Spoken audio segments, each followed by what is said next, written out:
Hello everyone, welcome back to the channel. तो आज के इस वीडियो में हम डिबेंचर्स की चैप्टर के बाद इस वीडियो में रिडेम्पशन ऑफ डिबेंचर की कंप्लीट रिवीजन की वीडियो को आपके लिए लेकर आए। और पिछली वीडियो में हमने ये तो देख लिया था कि डिबेंचर्स क्या होते हैं और किस तरीके से डिबेंचर होल्डर्स शेयर होल्डर से डिफरेंट होते हैं, इनकी सारी एंट्रीज को हमने कवर कर लिया था। इस वीडियो में हम ये देखने वाले हैं कि जो डिबेंचर होल्डर्स होते हैं उन्हें कंपनी किस तरीके से पैसे पे करती है, कितने वेज हो सकते हैं, कितने शॉर्टेज होते हैं, और डिबेंचर्स आउट ऑफ कैपिटल किस तरीके से किया जाता है, आउट ऑफ प्रॉफिट किस तरीके से किया जाता है, डिबेंचर रिडेम्पशन रिजर्व क्या होता है, कितने % मिनिमम अमाउंट रखने पड़ते हैं। इसके अलावा ओपन मार्केट से जो कंपनी होती है अपने डिबेंचर को क्यों परचेज कर लेती है, मतलब जो भी क्वेश्चंस आपके एग्जाम में पूछे जा सकते हैं, हम इस वीडियो में सारे क्वेश्चंस को कवर करने वाले हैं। सबसे पहले हम ये देख लेते हैं कि रिडेम्पशन ऑफ डिबेंचर होता क्या है। तो क्वेश्चन नंबर फर्स्ट है, what is meant by redemption of debentures. तो देखो, रिडेम्पशन ऑफ डिबेंचर्स का क्या मतलब हुआ। तो हमने पहले ये तो देख लिया था कि जो कंपनी होती है वो डिबेंचर के नाम पर लोगों से पैसे ले लेती है और फिर वो ये कहती है कि हम आपके पैसे को सूद समेत वापस लौटाएंगे। तो यही जो डिबेंचर होल्डर्स होते हैं जिन्होंने कंपनी को पैसे दिए थे, जो एक कंपनी के लिए लायबिलिटी थे, उन सभी को रीपेमेंट कर देना, उन सभी को उनके पैसे पे कर देना इंटरेस्ट के साथ, वो कहलाता है रिडेम्पशन ऑफ डिबेंचर्स। यानी कि जितने हमारे डिबेंचर होल्डर्स थे, जितने हमारे लायबिलिटी थे, अब हमने उन सभी को डिस्चार्ज कर दिया, अब हमने उन्हें उनके पैसे दे दिए। ये कहलाता है redemption of debentures. Redemption of debentures mean repayment of the amount of debentures to the debenture holders और discharge of the liability on account of debentures. ठीक है। And debentures are normally redeemed on the due date. यानी कि जो हमने article of association में कहा था, जो हमने प्रोस्पेक्टस में कहा था कि हम आपके पैसों को इतने दिनों में लौटा देंगे, इस डेट तक लौटा देंगे, तो उस डेट तक हम इसे आमतौर पर लौटा देते हैं। जो हमारे पैसे रहते हैं डिबेंचर के, ठीक है, वो हम डिबेंचर होल्डर्स को लौटा देते हैं एज अ कंपनी। इसके अलावा कंपनी में also if so authorised by its article of association and the terms of issue as stated in the prospectus, redeem the debentures before the due date either by installment और by purchasing them in the open market. तो देखो, अगर article of association में कुछ और वर्णित है या प्रोस्पेक्टस में कुछ और वर्णित है, तो उस केस में ड्यू डेट के पहले भी जो कंपनी होती है वो उसे पैसे पे कर सकती है। और कंपनी कभी कभी क्या करती है कि ओपन मार्केट से अपने जो शेयर होते, सॉरी शेयर नहीं, अपने जो डिबेंचर होते उन्हें ही परचेज कर लेती है और परचेज करने के बाद उसे कैंसिल कर देती है। ऐसा वो इसलिए करती है क्योंकि अगर करने के बाद, इशू करने के बाद उसे ये लगता है कि नहीं, हमारे पास जो फंड था वो ऑलरेडी सरप्लस में, हमारे पास पैसे ज़्यादा हैं, तो अब हम झूठ का कर्ज क्यों ले, अब हम बाकियों से क्यों कर्ज ले। इसलिए वो क्या करती है, अपने डिबेंचर को खुद से ही परचेज करती है और उन डिबेंचर्स को फिर क्या करती है, वो कैंसिल कर देती है। ठीक है। तो ये रीज़न होता है कि एक जो डिबेंचर की जो कंपनी होती है वो अपने डिबेंचर को ओपन मार्केट से खुद से ही परचेज करके खुद से ही कैंसिल कर देती है। ठीक है। क्वेश्चन नंबर फर्स्ट क्लियर हो गया। रिडेम्पशन ऑफ डिबेंचर क्या होता है। यहाँ पे जो कंपनी होती है अपनी लायबिलिटी को, यानी कि डिबेंचर होल्डर्स को पैसे लौटा देती है, पैसे रीपेमेंट कर देती है। इसके अलावा क्वेश्चन नंबर सेकंड है, describe briefly the SEBI guidelines relating to redemption of debenture. देखो, ये तो हमने बिजनेस स्टडी में बहुत ही अच्छे से पढ़ रखा कि सेबी क्या होता है। Security exchange board of India share holders या डिबेंचर होल्डर्स, इन लोगों के राइट्स के लिए काम करती है। यानी कि ये देखती है कि कोई भी कंपनी शेयर होल्डर्स या डिबेंचर होल्डर्स के जो राइट्स हैं, उनके जो अधिकार हैं, वो उनसे वंचित ना रह जाएं। कहीं ऐसा ना हो कि जो कंपनी है वो उससे फ्रॉड कर ले। और इस कारण ही सेबी की स्थापना की गई है। सेबी की स्थापना कब की गई है, इसका आंसर आपको अभी के अभी हमारे कमेंट सेक्शन में कमेंट करना, क्योंकि ये आपके बिजनेस स्टडी में इंपॉर्टेंट ऑब्जेक्टिव क्वेश्चंस पूछा जाता है। ठीक है। और सेबी के बारे में कंप्लीट चीज़ें आपने बिजनेस स्टडी में ऑलरेडी पढ़ रखी है और इसलिए ये क्वेश्चंस आपके एग्जाम के लिए इंपॉर्टेंट है भी बिजनेस स्टडी में कि सेबी क्या होता है, तो आप उसे अच्छे से याद कर लेना। ठीक है। देखो, सेबी ने क्या कहा है कि जो डिबेंचर होल्डर्स होते हैं उन्हें पेमेंट करने के लिए एक कंपनी को मिनिमम 25% पैसे अलग से रिजर्व रखने पड़ेंगे और वो जो रिजर्व होता है वो कहलाता है डिबेंचर रिडेम्पशन रिजर्व। यानी कि कंपनी ने ये कहा है, मतलब सेबी ने ये कहा है कि किसी भी कंपनी को अपने डिबेंचर होल्डर्स को पैसे पे करने से पहले, पेमेंट करने से पहले आपको क्या करना है, आपको डिबेंचर रिडेम्पशन रिजर्व अकाउंट को प्रिपेयर करना है। और यहाँ पे आपको जितने भी डिबेंचर्स की वैल्यू है, लेकिन वही डिबेंचर्स जो नॉन कन्वर्टिबल है, यानी कि मैंने आपको ये तो बता दिया, मैंने आपको ये पिछली वीडियो में ही बता दिया था कि जो डिबेंचर होते हैं वो दो टाइप के भी होते हैं, एक होते हैं नॉन कन्वर्टिबल, एक होते हैं कन्वर्टिबल।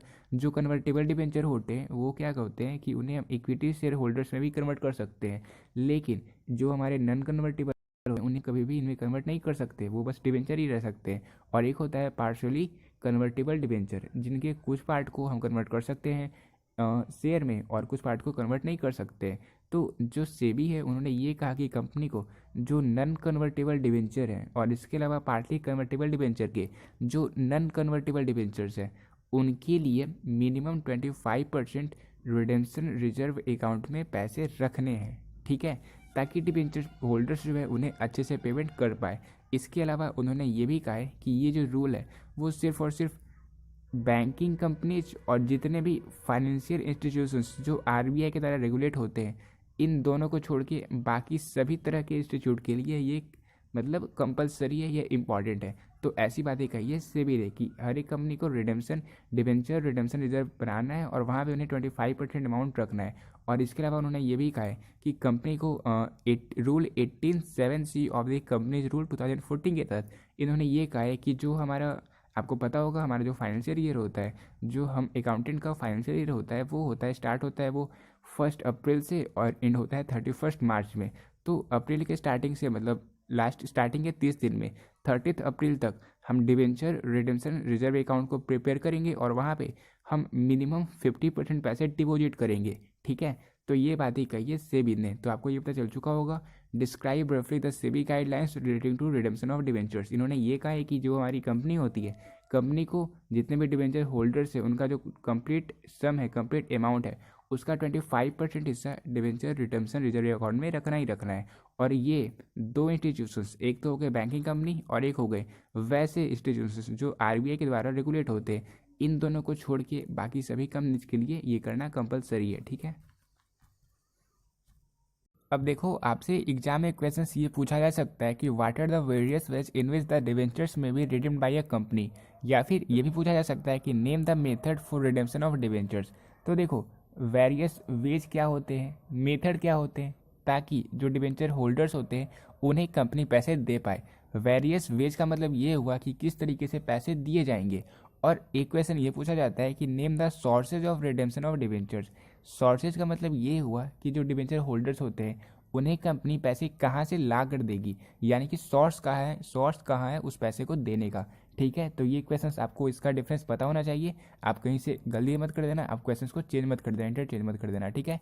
देखो अगर हम वेज की बात करें, अगर हम मेथड की बात करें तो इस तरीके के 4 मेथड होते हैं। एक तो होता है redemption by payment in lump sum में, यानी कि लमसम में आधी अमाउंट में मतलब ये जो पैसे होते हैं उन्हें पे की जाती है। इसके अलावा redemption by payment in instalment और बाई एनुअल ड्राइंग, तो इंस्टॉलमेंट की मेथड से भी जो हमारे डिबेंचर होल्डर होते हैं उन्हें पेमेंट की जाती है। इसके अलावा एक होता है redemption by purchasing from open market, जो मैंने आपको बता ही दिया। इसके अलावा एक होता है रिडेम्पशन बाई कन्वर्जन, तो ये आपके सिलेबस में पढ़ना है ही नहीं, इसके बारे में आपको कुछ नहीं करना। बस एग्जाम में क्वेश्चंस पूछे जाए कि कौन से मेथड होते हैं, कौन से वेज होते हैं, तो इन चारों का आप नाम लिख देना, आपका काम कंप्लीट हो गया, ठीक है। ये क्वेश्चंस आपके एग्जाम में 2 मार्क्स का पूछा जा सकता है। इसके अलावा क्वेश्चन नंबर 4 है कि name the sources of redemption of debentures, यानी कि कौन कौन से सोर्सेज होते हैं जिससे हम अपने डिबेंचर होल्डर्स को पैसे पे कर सकें, यानी कि डिबेंचर्स को रिडीम कर पाएँ। और देखो यही आपके इस चैप्टर का सबसे इंपॉर्टेंट क्वेश्चन है और इसके पॉइंट से यानी कि इसके सोर्सेज से आपके एग्जाम में क्वेश्चंस पूछे जाते हैं। पहला होता है redemption of debenture by raised fresh capital. इसका मतलब ये हुआ कि जो कंपनी होती है वो क्या करती है, शेयर को इशू कर देती है, डिबेंचर को इशू कर देती है, और जो पैसे इन्हें मिलते हैं जैसे जो शेयर कैपिटल होता है वो क्या करती है, उनका यूज अपने डिबेंचर होल्डर्स को पे करने के लिए कर देती है। तो ये हम कहते हैं redemption of debenture by raised fresh capital.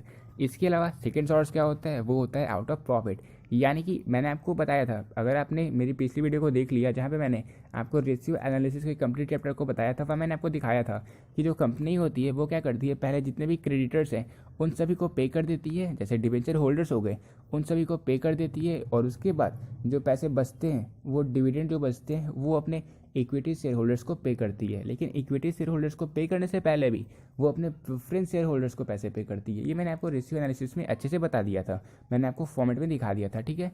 तो यहाँ पे हम क्या करते हैं, एक प्रॉफिट अलग कर लेते हैं अपने डिबेंचर होल्डर्स को पे करने के लिए, और अगर हम उसी पैसे से पे कर रहे हैं अपने डिबेंचर होल्डर्स को तो वो कहलाता है redemption of debenture out of profit. लेकिन कभी कभी क्या होता है कि जो कंपनी होती है वो इसके लिए अलग से पैसे अलग करती ही नहीं है, डिबेंचर होल्डर्स को पे करने के लिए पैसे अलग करती ही नहीं है। तो उस केस में क्या होता है, उस केस में ये कहलाता है redemption of debenture out of capital, यानी कि जो कंपनी थी उन्होंने अपने कैपिटल का यूज़ करा, उन्होंने प्रॉफिट का यूज़ नहीं किया। यहाँ पे प्रॉफिट का कोई लेना देना नहीं है, उन्होंने प्रॉफिट को अलग नहीं किया, जो उनका पैसा था, जो उनका कैपिटल था उसी से उन्होंने पैसे को पे करा, उन्हीं से उन्होंने अपने डिबेंचर होल्डर्स को पेमेंट करा, तो ये कहलाता है redemption of debenture out of capital.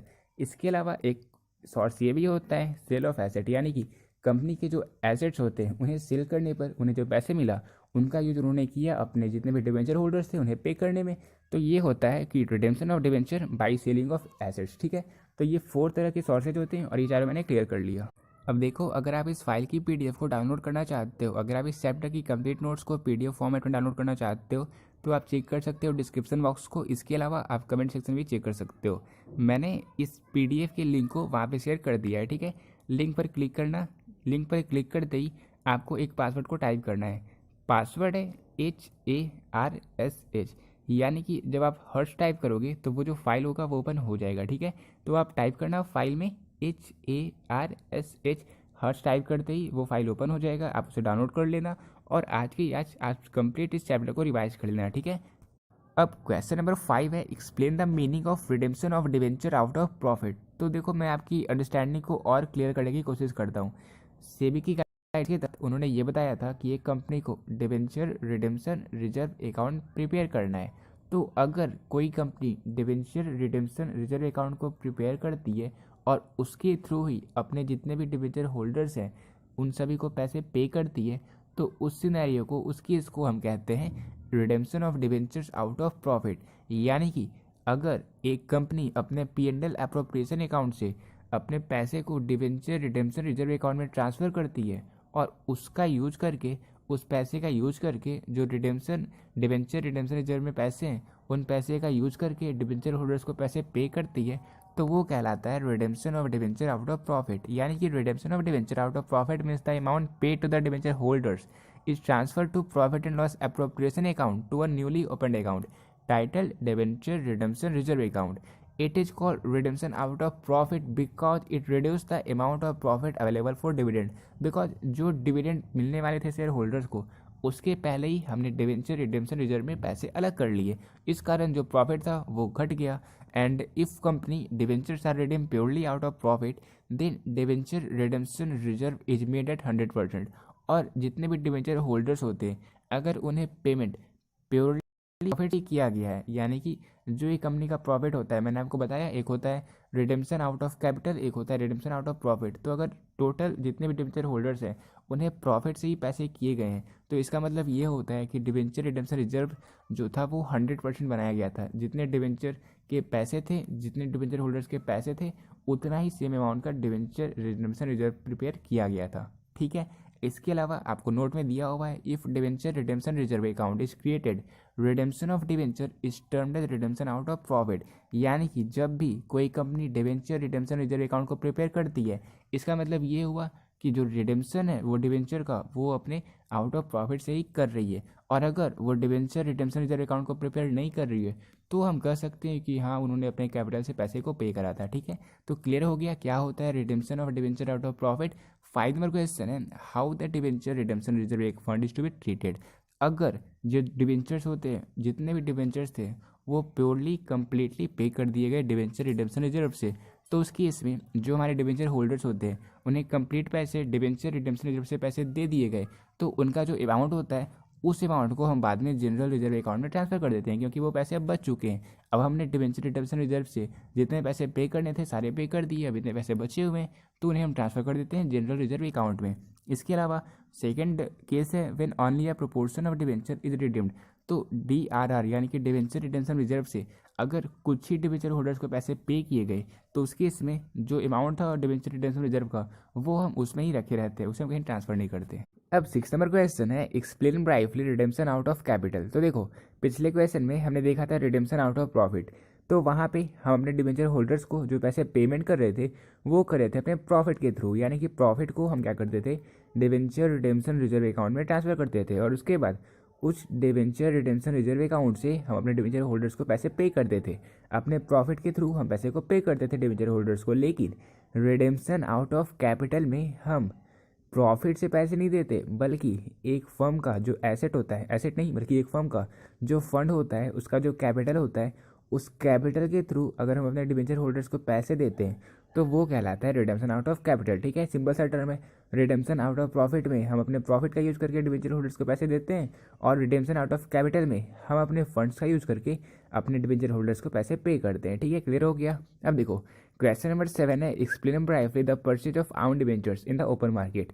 तो मैंने आपको ये सबसे स्टार्टिंग बता दिया था कि ओपन मार्केट से कोई भी कंपनी अपने ही डिबेंचर को परचेज करके उसे कैंसिल कर देती है, और वो ऐसा तब करती है अगर उसका फंड जो है वो सरप्लस में, यानी कि उसके पास ज़्यादा पैसे ऑलरेडी अवेलेबल है, तो वो अपने डिबेंचर को ओपन मार्केट से परचेज कर लेती है, और परचेज करने के बाद उस डिबेंचर को कैंसिल कर देती है। ठीक है, और अगर ऐसा भी होता है कि जो डिबेंचर है उसका जो मार्केट प्राइस है वो उसकी नॉमिनल वैल्यू से कम है, तो उस केस में भी जो कंपनी होती है अपने डिबेंचर को ओपन मार्केट से परचेज करके कैंसिल कर देती है। ठीक है, अब देखो इस चैप्टर की सिंपल सी एंट्रीज दी हुई है, जो जनरल एंट्रीज आपको करना पड़ता है। हालांकि अगर आपने इस चैप्टर को मतलब इसकी जनरल एंट्रीज को आप ना भी करोगे तो कोई प्रॉब्लम नहीं होने वाला, क्योंकि कुछ ज़्यादा क्वेश्चंस पूछे नहीं जाते। अगर आप इसे स्किप भी करोगे तो कोई प्रॉब्लम आपको नहीं होगा। हालांकि जिन बच्चों ने इस वीडियो को ओपन इसलिए करा ताकि कंप्लीट रिविजन हो जाए, तो आप देख सकते हो इन एंट्रीज को फिर से आप रिवाइज कर सकते हो। और देखो मैंने आपको जो बता रखा था कि जो हम डिबेंचर रिडेम्पशन रिजर्व अकाउंट में पैसे ट्रांसफ़र करते हैं, हमारा जो प्रॉफिट होता है उनसे ही हम पैसे ट्रांसफ़र करते हैं, इसलिए वो जो हम ट्रांसफ़र करेंगे आप देख सकते हो थर्ड एंट्रीज में,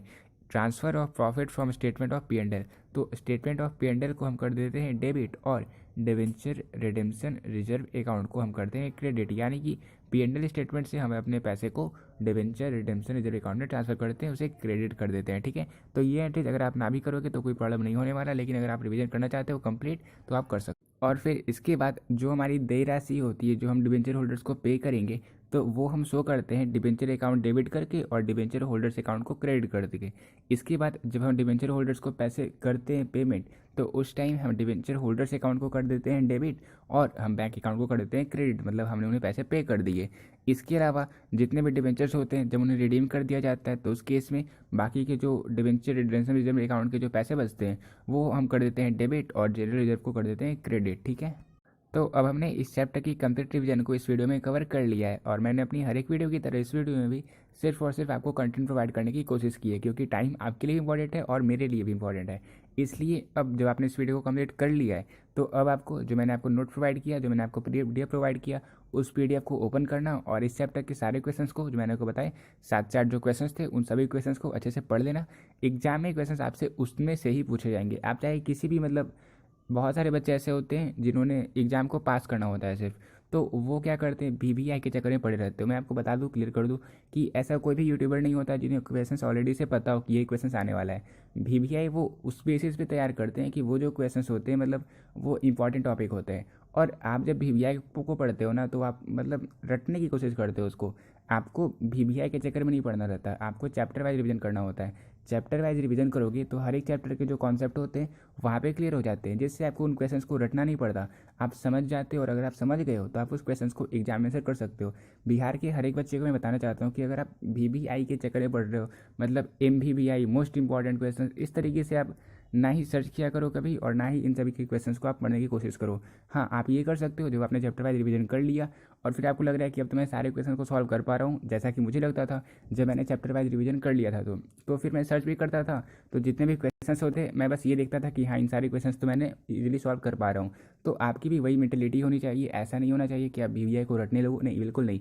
आपको जो क्वेश्चंस मिल रहे हैं आप बस देख लो कि हाँ इन क्वेश्चंस को तो मैं सॉल्व इजीली कर ही लूँगा, क्योंकि आपने चैप्टर वाइज रिवीजन कर रखा है, आपके कॉन्सेप्ट क्लियर है, आपके सारे जितने भी क्वेश्चंस बन सकते हैं वो सारे क्लियर हो चुके हैं। ठीक है, तो इस वीडियो में इस चैप्टर की कंप्लीट रिवीजन को हमने कर लिया, और अब सिर्फ और सिर्फ एक चैप्टर हमारा बच रहा है कैश फ्लो स्टेटमेंट का, और वो हमारी अकाउंटेंसी की रिवीजन सीरीज की लास्ट वीडियो होने वाली है। ठीक है।